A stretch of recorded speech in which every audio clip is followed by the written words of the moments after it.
Hey everyone. Today we are talking about something serious, the decades long conflict between Israel and Palestine. It's a story of struggle, survival, and human suffering, especially in Gaza. Let us break it down in a way that focuses on facts and compassion for those affected.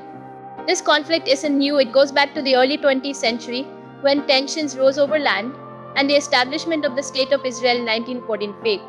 This led to the displacement of hundreds of thousands of Palestinians, a tragedy called the Nakba or catastrophe.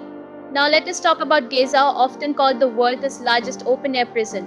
It was home to over 2 million Palestinians, many of whom are refugees. Gaza faces a blockade imposed by Israel, severely restricting the movement of goods and people. This has led to widespread poverty, limited access to clean water, and a healthcare system that's on the verge of collapse. When violence flares up, Gaza pays the heaviest price. Airstrikes and military operations have devastated infrastructure, killed thousands of civilians, and left families trapped in rubble. The world often watches in horror, but the cycle of violence continues. So, why is there so much suffering? Israel says its actions are for security, especially in response to rocket attacks by groups like Hamas. But Palestinians argue that these measures are collective punishment, violating international laws.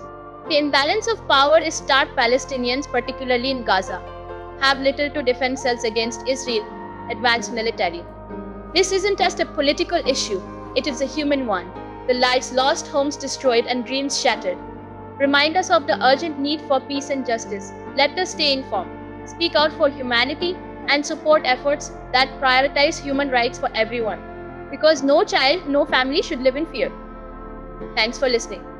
If this touched you, share it and let us keep the conversation going.